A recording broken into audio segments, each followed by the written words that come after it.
Hey guys, I just want to talk a quick little bit about fitness and why you should listen to a guy that doesn't exactly look the way you want to look in the new year. Well, if you've held on this long, I appreciate it. I've got some good information. I've been in sport karate. I've been in full contact combat type martial arts, meaning MMA, sanshou, things like that. Okay? So I've been in all those directions. I've also just tried to look better. Now, when I first started, I just wanted to look better, right? We just want to be attractive when we're younger. That's our thing. We don't care about anything else. We just want to be attractive. And in the martial arts, people like to be attractive because people come in and go, well, that guy's attractive. He's probably good at the martial arts. Well, look at Chris Hemsworth, Captain America, all those guys. George St. Pierre was in the Winter Soldier, and he fights Chris Evans, sorry. And the thing is George St. Pierre's kind of clunky. I love George St. Pierre. He's amazing. I think he's a great athlete, but he looks clunky. Why? Because he's pretending to fight a guy that's basically a ballerina, okay? And George St. Pierre really knows how to fight. Now, if you had like a 30-second fight with him for real, Captain America wouldn't have lasted very long. So you have to realize there's a difference between being attractive. I mean, you can be attractive and be in good shape, sure, but there's a difference between being attractive and being in the shape you want to be in for the sport or activity you're doing, okay? For instance, strength. Hypertrophy is great. Big muscles, big legs, big chest, all that stuff's great. Aesthetics, great. Bodybuilding, it's a sport. You can do that. But all of those muscles require oxygen. Those muscles burn fuel faster. That's why they say muscle, burns more than fat and la la la la la. Okay? So the thing is, though, is that you get in a cage match or you get in a sport match or you get in any kind of physical sport. Those muscles burn the O2 real fast, okay? So you get tired. I've seen a lot of muscular guys that I was positive were going to pick apart the little or skinny looking dude, and the skinny dude won because the other dude couldn't hold on. So strength is very important, but functional strength, and I don't mean functional like, lifting up kettlebells, which I'll get to in a second. But what I mean is that you need to be able to have the endurance to go with the strength. The strength has to hold out for you, not just flex and, take a picture, okay? So that's one thing. Now, kettlebells are one of the things that the jiu-jitsu world and the MMA world have really blown up on. And I think kettlebells are great. I'm part of the jiu-jitsu world. I don't mean to say that in a poor way. But I mean most guys that make videos about what you should do for training are guys that do jiu-jitsu, and maybe they do Thai boxing or something like that. But most of them just do jiu-jitsu. Kettlebells are great for the posterior chain. They're great for the back, the butt, the legs, and you need those for power, for pushing, for pulling, for dropping, all that stuff. You need all that power. You need explosiveness. You need power in the shoulders, all that stuff. Kettlebells are wonderful for that. But, so yes, I would say weight work and kettlebells are good. Get a kettlebell video. Don't get a kettlebell video. Get somebody that really knows how to train you in kettlebells and learn them. Otherwise, you're going to jack up your back and you are not going to be fighting for quite a long time. Okay? But boxers, sport karate guys, kickboxers, MMA guys that predominantly use their upper body.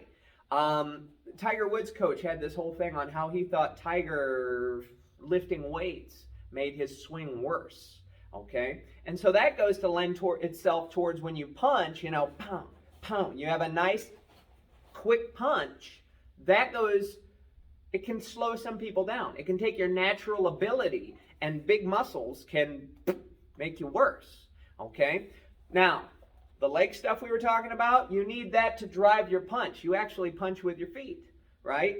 And you do need strong arms that need to last. You do need a strong body. But again, look at the UFC guys in the cage.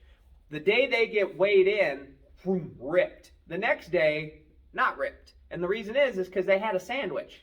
You're trying to make weight. You are dehydrated. You look like you're in a starving country. So your abs are showing and you're awesome. But then you eat something and plonk, comes back. You need a certain amount of fat in the body in order to maintain during the fight. I don't mean a lot, but some. So being ripped is not your answer necessarily. Being muscular is not your answer. It's okay. It's not the answer. So also you need to look at cardio. What kind of cardio? Well, you need endurance cardio, meaning like a long run, a long swim. If you have bad knees, you can use steps, Jacob's ladder, I think, is great, things like that. But if you have bad knees, maybe you shouldn't be fighting with anybody anyway. But one big thing you're looking for is the push-up. So you need power and speed in the legs that you can get by like 30-30s. Sprint for 30 seconds, jog or walk 30 seconds. Sprint for 30 seconds, jog or walk. Do that about 10 times, okay? And then you can go into fartleys. Wait for the laugh, which is if you're a runner and you didn't laugh, you know it's a minute on, minute off. 2 minutes on, 2 minutes off. 3 minutes on, 3 minutes off. 2 minutes on, 2 minutes off. 1 minute on, 1 minute off, okay? By the time you get done with that, you're pretty much... right? If you did your best speed. If you're not tired at the end of something like that, it's because you weren't trying, not because you're a mega athlete. Okay? So that's a good option. Okay? Old-fashioned work like pull-ups, push-ups, holding a stance like they do in karate, shikodachi, kibadachi, getting your body used to endurance and power and strength. Those still hold true. Those are still great options. So, if you're heavy, calories in, calories out. Trust me, I've been up and down that ladder and I'm still halfway between the rungs of where I want to be. But it's calories in, calories out. The exercise is fine, but you cannot exercise faster than you can eat. You cannot. Okay? I don't care what your Fitbit tells you. Fitbits lie a lot to you. Okay? So, to wrap up, strength training. If you want to look attractive, go for hypertrophy and look great. If you want to be good, look for something that fits your sport, meaning you got to have the right type of speed and power in your legs, meaning your back and legs are strong, things like jiu-jitsu, taking people down, stuff like that, meaning that you do need to be thin enough so you're quick, but sometimes you need enough padding so you don't die when you get hit. Cardio, you do need endurance cardio so you can last. You do need quick anaerobic cardio that's like, and then you can hold out for your 30-second lactic acid period before you have to stop.